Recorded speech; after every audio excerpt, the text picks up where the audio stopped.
1947 में देश आजाद हुआ, भारत और पाकिस्तान का विभाजन हुआ।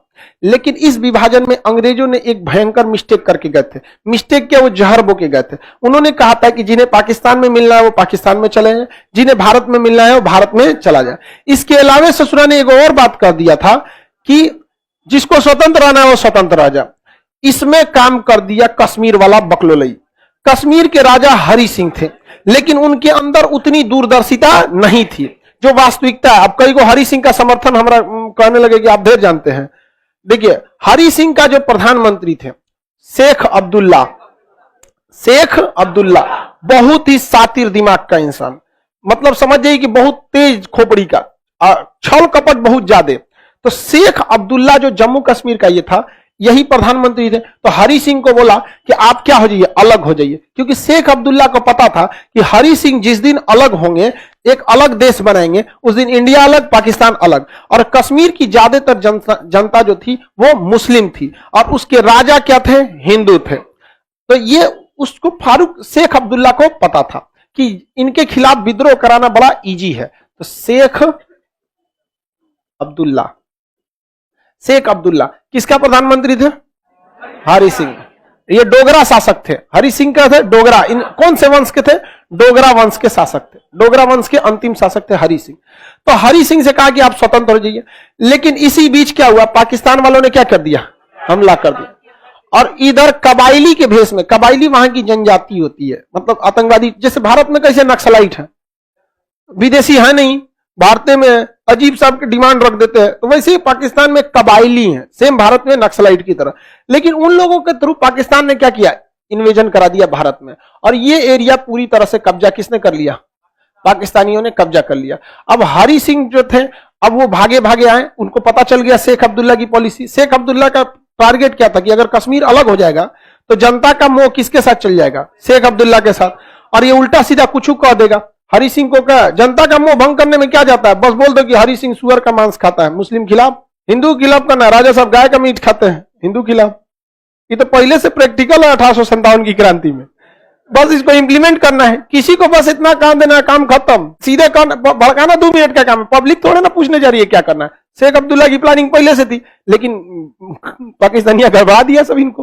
तो शेख हरि सिंह आए किसके पास, जवाहरलाल नेहरू के पास। हमारी मदद कीजिए, क्या कीजिए, हमारी मदद कीजिए। जवाहरलाल नेहरू कहे हाँ चलिए मदद करते हैं।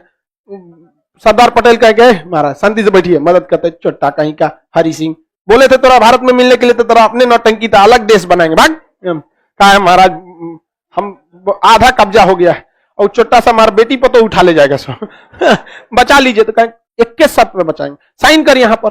तो उन्होंने साइन किया 26 अक्टूबर 1947, 26 अक्टूबर 1947 को साइन कर दिया। कहां पर, भारत में विलय पत्र पे। तब तक भारत पर आधा कब्जा हो चुका था कबाइलियों का, और वो पूरे भारत में हर बड़े जगह पे घुस चुके थे। तो उस समय जितना सेना के बड़े अधिकारी थे वो इंग्लैंड से पढ़ के आते थे, और उसमें ब्रिगेडियर उस्मानी थे, वो उस समय बलूच रेजिमेंट में थे। बलूच अभी पाकिस्तान में है। तो देश का जब विभाजन हुआ तो जिन्ना ने कहा था इनको ब्रिगेडियर उस्मानी को, आप आ जाइए, बलूच रेजिमेंट का कमांड आप ही संभालिएगा। ब्रिगेडियर उस्मानी ने कहा भागता है कि नहीं, यहाँ पे आ जाइए। यहाँ पर सेना में जब शपथ लिए थे तो यही शपथ लिए थे कि जब तक जीवित रहेंगे भारत की सुरक्षा में हम लगे रहेंगे। तुम आज विभाजन कर दिया तो हम अपनी शपथ का विभाजन नहीं कर सकते, हम यहीं रहेंगे। सरदार पटेल ने देखा कि भाई ये आदमी ठीक है। सरदार पटेल के अंदर व्यक्ति को परखने की बहुत क्षमता थी। वो एकदम गरीब परिवार से उठे थे। उन्होंने जिम्मेदारी सौंपी किसको, ब्रिगेडियर उस्मानी को, कि जाइए आप इनको बताइए क्या है। ब्रिगेडियर उस्मानी जब यहां से गए अपनी सेना लेकर, 900 से ज्यादा पाकिस्तानियों को मार दिए, साफ हो गया सब आते वहां पर। और नौशेरा में पाकिस्तानियों का कहना था, नौशेरा उस समय का बहुत टिपिकल पॉइंट था, वो हाइट पर था और वहां से भारत को बढ़त नहीं मिल पा रही थी। तो नौशेरा जीतने की जिम्मेदारी दी गई थी ब्रिगेडियर उस्मानी को। सुबेरे जिम्मेदारी दी गई, शाम को फोन आ रहा है ब्रिगेडियर उस्मानी का नेहरू के पास कि नौशेरा जीत गए खत्म हो गया नौशेरा का कहानी। इनको नौशेरा का शेर कहा जाता था। बाद में युद्ध चलते रहा, यूएनओ में भी ये मुद्दा उठ गया। यहाँ पर बहुत सारे भारतीय सैनिक बहादुरी से लड़े थे वहां पर। इस बीच एक तोप का गोला आके इन्हीं के ऊपर गिर गया। यहाँ पर ब्रिगेडियर उस्मानी शहीद हो गए थे यहाँ पर। तो यहाँ पे इनकी कहानी नौशेरा का शेर कहा जाता था। और ये हमारा देश कब आजाद हुआ, 47। और 47 में क्या हो गया, मार चालू हो गया। और ये युद्ध 48 तक चला था और कई सारे इसमें हमारे भारतीय सैनिक शहीद हुए सब। यहां पर एक्चुअली क्या होता है कि जब भी कोई शहीद होता है ना, कमांडर का नाम ही सामने ज्यादातर आ जाता है। जैसे विक्रम बत्रा साहब, आप देखिए उनके साथ बहुत लोग शहीद हुए, बहुत सारे लोग शहीद हुए, लेकिन कुछ लोग जो होते हैं ना बड़ा विषम परिस्थितियों में शहीद होते हैं। विक्रम बत्रा साहब जीत चुके थे, टाइगर हिल पे कब्जा कर चुके थे, लेकिन एक ने स्नाइपर लगा के मार दिया। स्नाइपर की गोली बहुत तगड़ी होती है और स्नाइपर लगने के बाद कोई बचता ही नहीं है। और स्नाइपर लगा के, स्नाइपर का काम ही होता है वीआईपी को मारो, पब्लिक को मारने के लिए स्नाइपर नहीं होता, मेन कमांडर को मारो। और खोजिए रहा था बत्रा साहब को। इसलिए देखेंगे ना, सेना में जब अधिकारी लड़ने जाता है ना, तो उसका मेडल वेडल सब उतार के एकदम नॉर्मल फौजी की तरह दिया जाता है, ताकि दूर से पता ना चले कि यही अधिकारी है, वरना स्नाइपर वाले उन्हीं को मार डालेंगे। तो इस तरह से भारत ने 1948 की लड़ाई में क्या बनाया था, सीमा का निर्धारण किया। और जब सरदार पटेल ने यहां सेना भेजा ना, वही बन गया हम लोग के लिए line of control. Jawaharlal Nehru ने यहां गलती ये कर दिया। हालांकि इसमें अब जवाहरलाल नेहरू की गलती कहिए या फिर यूएनओ का दोगलापन कहिए, दोनों कह सकते हैं। जवाहरलाल नेहरू ने इस मुद्दा को 1948 में लेके चले गए यूएनओ में। 1948 में कहां लेके चले गए, यूएनओ में। यूएनओ जो है किसी भी मुद्दा को बर्बाद कर देता है। यूएनओ में लेके चले गए जवाहरलाल नेहरू और कहे कि देखिए 26 अक्टूबर 1947 को विलय पत्र पर इन्होंने साइन कर दिया। और उसके बाद आजादी का डॉक्यूमेंट दिखाएं जो संसद में पारित हुआ था, ब्रिटिश संसद में, आपको याद होगा, तो उसमें लिखा गया था स्पष्ट उस विधेयक में कि भारत पाकिस्तान का विभाजन होगा। जो स्वतंत्र रहना चाहता है स्वतंत्र है, जो पाकिस्तान में जाना चाहता है वहां जाए, जो भारत में आना चाहता है वहां आए। तो इस आधार पर विलय पत्र पर साइन हो गया, ये कश्मीर हमारा होना चाहिए। तो ये तो सही है, लेकिन इस दोगला को देखिए, यह कहता है कि हम वहां के लोगों से जनमत संग्रह कराएंगे कि हम कहां रहना चाहते हैं। वहां के लोगों से क्या करना चाहेंगे, जनमत संग्रह, रेफरेंडम कराना चाहेंगे। तो जवाहरलाल नेहरू ने कहा कि अगर आपको रेफरेंडम कराना है तो भारत के सभी राज्यों से करा लीजिए कि आप कहां रहना चाहते हैं, क्योंकि जवाहरलाल नेहरू तो एकदम परफेक्ट थे। सरदार पटेल ने भी कहा हाँ टेंशन मत लीजिए, इन सबको हम अपने में ले लिए। और साथ साथ आप पाकिस्तान में भी तो जनमत संग्रह कराइए। लाहौर कैसे उसका, कराची कैसे उसका, जनमत संग्रह केवल कश्मीर पर।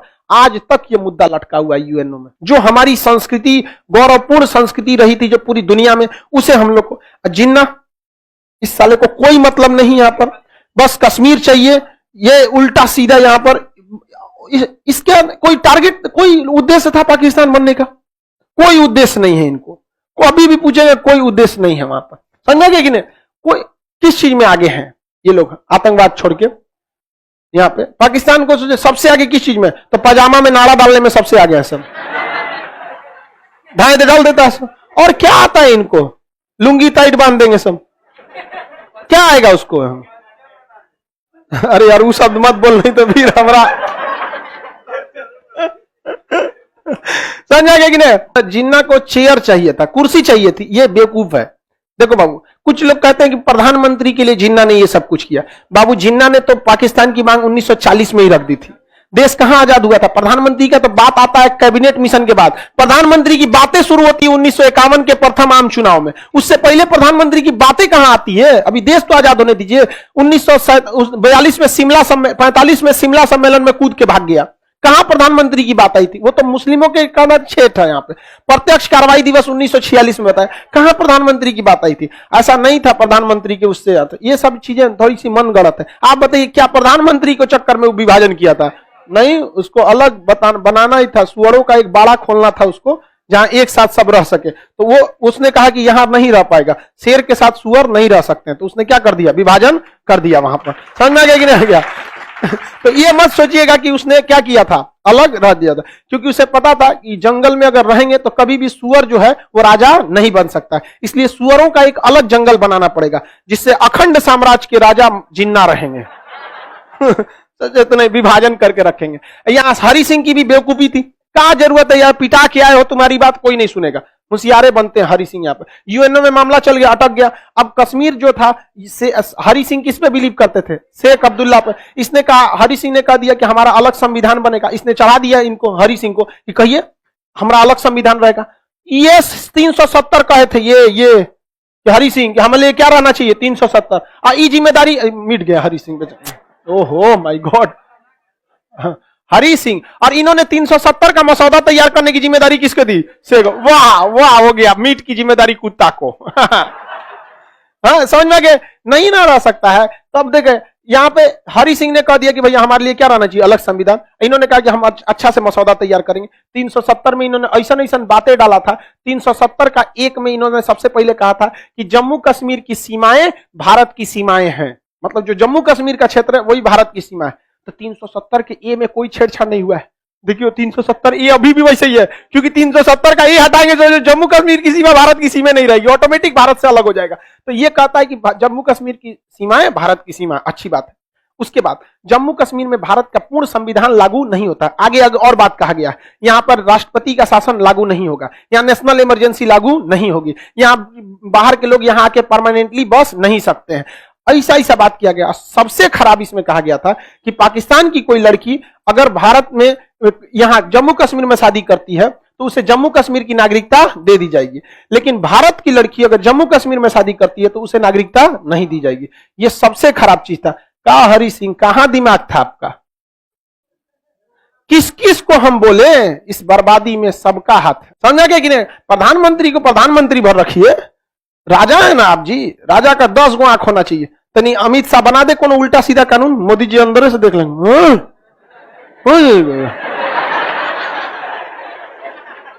आराम से समझाइए, हटा इस सही नहीं है ये, नहीं समझाया। तीन लोग की जोड़ी गजब लगती है अपनी में। तो बताइए यहां पे यूएनओ में चल गया। 370 में ऐसे प्रावधान दिए गए थे और कहा गया था कि 370 में अगर संशोधन करना है तो जम्मू कश्मीर के विधानसभा से पूछना पड़ेगा। वाह, दही के गवाही चिवड़ा। कब अलग होगा सब? देहात में ये सब कहावत बड़ी फेमस रहता है सब। तो बताइए अजब संविधान। अब भारत में कब संशोधन नहीं कर सकता था, कहता है कि राष्ट्रपति या संसद। तो जम्मू कश्मीर में भारत का संसद संशोधन कर सकता है? नहीं। इसके बाद फारूक अब्दुल्ला के बाद आए शेख अब्दुल्ला के बाद फारूक अब्दुल्ला। एक चीज बस इस सब में अच्छाई था कि वो ये कहते थे कि 370 रहेगा, ये वाली पार्टी। अब महबूबा मुफ्ती तो कहती थी कि मेरी लाश से गुजरना पड़ेगा, 370 हटेगा तो मेरी लाश से गुजरना पड़ेगा। हमारा ट्रैक्टर तैयार है, आप लाश तैयार कीजिए। नहीं समझ में आया? अजब हाल है, क्योंकि उसको हिलने के लिए तो ट्रैक्टर चाहिए ना, बहुत मोटी महिला है। इसके बाद आए उमर अब्दुल्ला। इनमें भी एक ही चीज सही है कि भारत के विभाजन की बात नहीं करते।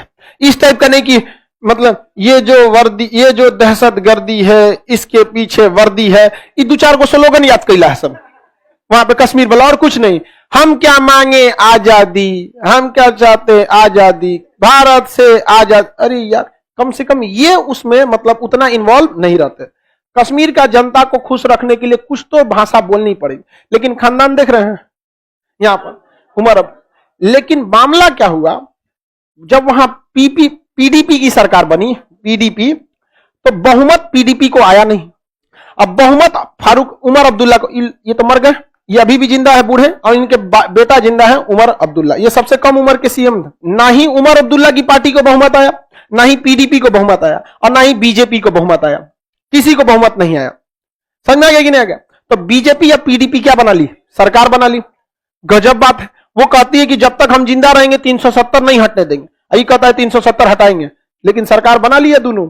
ये समझ में आ रहा है ना? सरकार बनाने के मैटर में कोई मायने नहीं रखता है इस सब चीज में। आप अगर बदल जाएंगे तो लोग पूछने लगे कैसे बदल गए? अरे यार इधर देखो तुम लोग। तो ये लोग क्या बना लिए? सरकार बना लिए। वो किस्मत अच्छा था कि इन दोनों में पटा नहीं। जब दोनों में पटरी नहीं खाया, पटरी नहीं खाने का मतलब समझते हो? दोनों में नहीं हुआ तो दोनों का गठबंधन क्या हो गया? टूट गया। तो ना इनको बहुमत, ना इनको बहुमत, ना इनको बहुमत। इसे कहते हैं त्रिशंकु हो जाना। क्या हो जाना? त्रिशंकु।